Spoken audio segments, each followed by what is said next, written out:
Muy buenos días, hoy vamos a hablar de la farmacología del sistema digestivo. Está presentado por Luis Acosta, Chilibet Borges, Saray Monsalvo y Tania Ortega. Del sistema digestivo. Empecemos por el recto, donde se almacenan los desechos antes de ser eliminados. Subimos al intestino grueso, encargado de absorber el agua y compactar lo que queda de la digestión. Luego encontramos el intestino delgado, que es el protagonista de la absorción de nutrientes como proteínas, grasas y carbohidratos. Aquí al lado vemos el páncreas, que envía enzimas y bicarbonato al intestino para terminar de digerir los alimentos. Seguimos al estómago, donde el ácido y las enzimas descomponen los alimentos y lo convierten en la pasta llamada alquimo. Arriba se encuentra el hígado, que produce la bilis, importante para digerir y absorber grasas. Esa bilis se almacena en las vesículas biliares. Después pasamos al esófago, un tubo muscular que lleva el alimento desde la boca hasta el estómago, mediante movimientos llamados peristalsis. Ya en la boca comienzan las glándulas salivales, que es la parotidia, la submandibular y la sublingual, que produce saliva para humedecer la comida e iniciar la digestión de los carbohidratos. Aquí es donde todo comienza realmente. La boca forma el bolo alimenticio para que pueda continuar su camino digestivo. El ácido clorhídrico del estómago lo producen las células parietales, que están en la mucosa gástrica. Para activarse necesitan tres señales principales, que son la gastrina, la histamina y la acetilcolina. Cuando estas sustancias se unen a sus receptores en la célula, se activa la bomba de protones. Esta bomba intercambia hacia el lumen del estómago en cambio de K. Así se forma el HIC, que ayuda a digerir las proteínas y también mata las bacterias. Es un proceso muy controlado porque demasiado ácido puede causar daño. Que intente tocar esta pared. Además, hay un prostaglandinas. El estómago produce ácido fuerte, pero no se destruye porque tiene un sistema de defensas. Primero está el moco, que forma una barrera física en el epitelio. Ese moco está lleno de bicarbonato, que neutraliza cualquier ácido que intente tocar esta pared. Además, hay un prostaglandinas que ayudan a que la mucosa se regenere y aumente la producción de moco y bicarbonato. Aunque estas defensas fallan, por ejemplo con AINES como ibuprofeno, el ácido empieza a dañar la mucosa y se producen estas úlceras. Entonces, la clave del equilibrio es ácido para digerir y defensas para proteger. Cuando hay exceso y se produce gastritis o úlceras, usamos medicamentos que bloquean esto. Las más importantes son inhibidores de la bomba de protones, como son el omeprazol, el pantoprazol o esomeprazol. Son los más efectivos porque bloquean directamente la bomba que libera el ácido. Los antagonistas, como la ritidina y la famotidina, evitan que la histamina active las células parietales. Prostaglandinas sintéticas, como el misoprostol, útiles para el daño que viene por los AINES. Estos medicamentos mantienen el ácido controlado mientras el estómago se recupera. Ahora empezamos con los inhibidores bomba de protones, que son, este mecanismo inhiben de forma irreversible la HK+ y la AK+, que es la ATPasa. Estos, que son los profármacos, se activan en el medio del ácido y ellos tienen una vida media corta, pero tienen un efecto prolongado. El uso de estos medicamentos puede causar úlceras peptídicas, H. y pylorus, gastritis por efecto de estos AINES. Los efectos adversos de estos medicamentos son la diarrea, la hipomagnesemia y la B y D, B12, más riesgosos de fracturas. Mi nombre es Tania Ortega y yo les hablaré de los neutralizantes de la secreción ácida antiácidos. Los neutralizantes de la secreción ácida, también llamados antiácidos, son fármacos que actúan directamente sobre el ácido clorhídrico del estómago. Su función es neutralizar ese ácido, disminuyendo la acidez gástrica y aliviando síntomas como el ardor, la acidez o el reflujo. Su acción es rápida pero temporal, porque no impiden que el estómago produzca ácido, solo lo neutralizan por un momento. Estos medicamentos se usan para aliviar molestias leves del sistema digestivo. Hidróxido de aluminio y magnesio. El hidróxido de aluminio y magnesio es un antiácido que actúa neutralizando el ácido del estómago al formar sales y agua. Esto ayuda a reducir la irritación de la mucosa gástrica y aliviar la acidez. Estos dos componentes se combinan porque el aluminio puede causar estreñimiento, mientras que el magnesio puede causar diarrea, por lo que juntos equilibran sus efectos secundarios. Su acción es rápida aunque de corta duración, por eso se utiliza para el alivio temporal de síntomas leves como el ardor o el reflujo. Bicarbonato de sodio. El bicarbonato de sodio es un antiácido de acción inmediata. Reacciona rápidamente con el ácido clorhídrico del estómago, produciendo dióxido de carbono y agua. Esto alivia el malestar de forma casi instantánea, pero su efecto dura poco. El problema es que puede causar gases o distensión abdominal por la liberación de dióxido de carbono. Además, si se usa en exceso, puede alterar el equilibrio del pH en la sangre.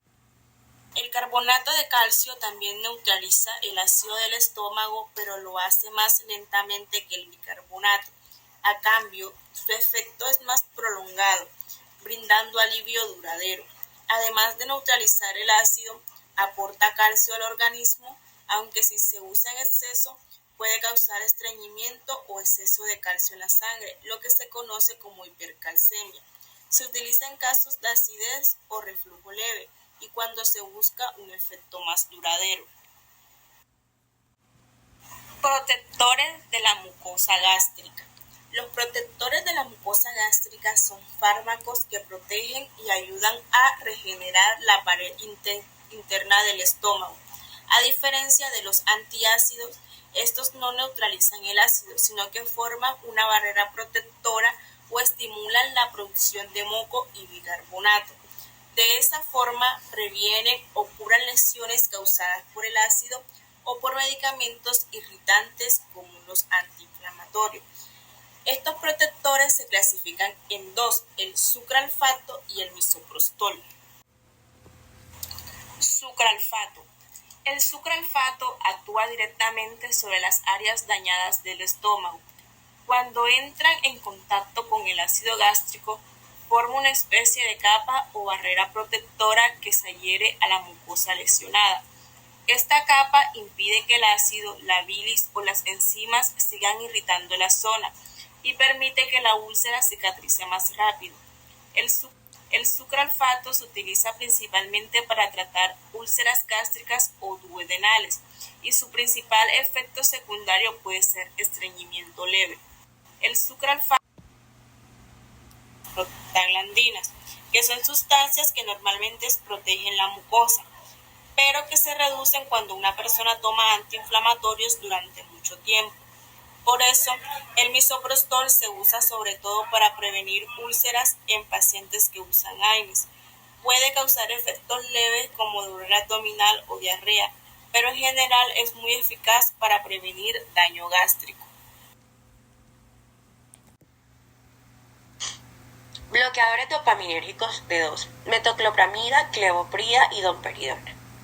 Mecanismo de acción. Estos bloquean los receptores T2 en el área postrema del bulbo raquídeo, reduciendo así el estímulo del vómito. Indicaciones: náuseas y vómitos posoperatorios o inducidos por fármacos, también reflujo gastroesofágico y por último, gastroparexia diabética. Efectos adversos: somnolencia, fatiga, también reacciones extrapiramidales, temblores, rigidez.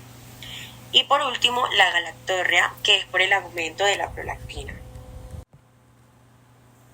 Ahora voy a explicar brevemente este cuadro que incluye el tipo de fármaco, receptor que lo bloquea y los ejemplos. El primer tipo de fármaco que tenemos son los bloqueadores dopaminérgicos. El receptor que lo bloquea es la dopamina. Un ejemplo de esta es la metoclopramida.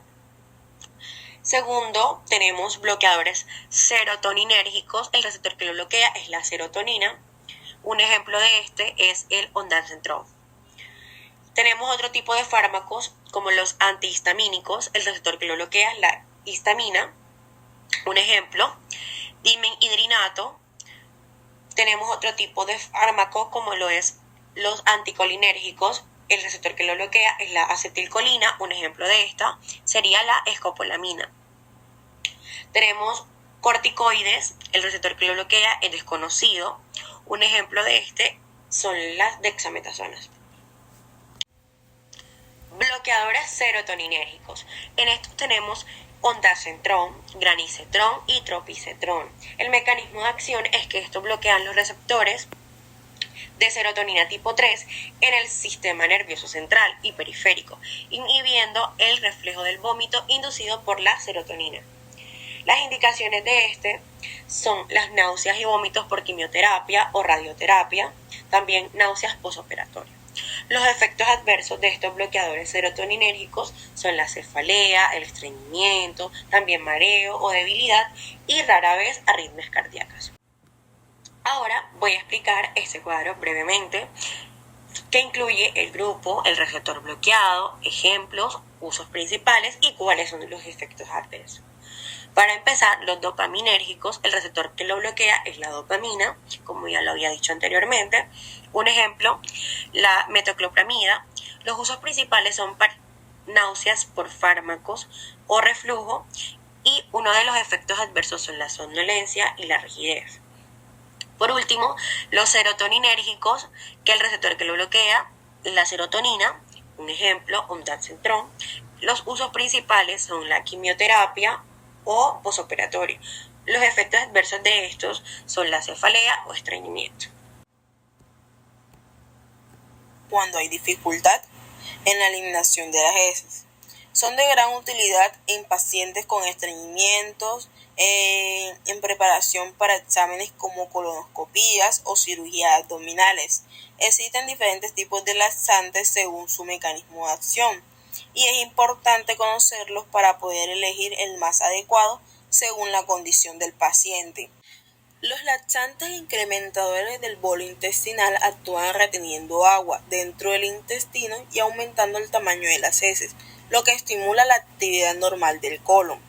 Son considerados los más suaves y seguros, por eso se recomiendan para tratamientos prolongados del estreñimiento crónico.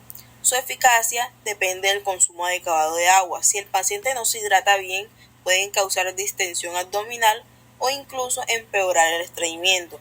También son útiles para mantener una evacuación regular en pacientes encamados o con dietas bajas en fibra. Con agua forma una masa gelatinosa que estimula el intestino. Se presenta en polvo o tabletas y se debe tomar con abundante agua. Puede causar lo que son gases o hinchazón si no se ingiere suficiente líquido. Por eso se recomienda siempre acompañarla con al menos un vaso grande de agua. Los laxantes emolientes o suavizantes son ideales para pacientes que deben evitar el esfuerzo al defecar, como los que tienen hemorroides, fisuras anales o que se están recuperando de una cirugía. Funcionan ablandando las heces y recubriéndolas con una capa aceitosa o húmeda que facilita su expulsión. Son de acción lenta y generalmente se usan junto con una buena hidratación para potenciar su efecto. La glicerina se usa en forma de supositorios o microenemas. Actúa localmente atrayendo agua al recto, lo que estimula suavemente la evacuación. Su efecto aparece en pocos minutos y puede causar una leve sensación de ardor o irritación, pero es bien tolerado. Laxantes estimulantes. Estos laxantes son muy efectivos, pero deben utilizarse solo de forma ocasional. Actúan estimulando las terminaciones nerviosas del intestino, provocando movimientos o contracciones que facilitan la expulsión de las heces. Su efecto suele aparecer entre 6 y 12 horas después de la administración oral, o más rápido si se usan por vía rectal. No se recomiendan para uso crónico, ya que pueden causar dependencia intestinal, pérdida de electrolitos como potasio y daño en la mucosa del colon. El bisacodilo estimula las terminaciones nerviosas del intestino grueso. Se puede administrar por vía oral o rectal y suele provocar evacuación entre 6 y 12 horas después. Puede causar cólicos o diarrea si se abusa de él. Se recomienda tomarlo por la noche para que actúe al día siguiente.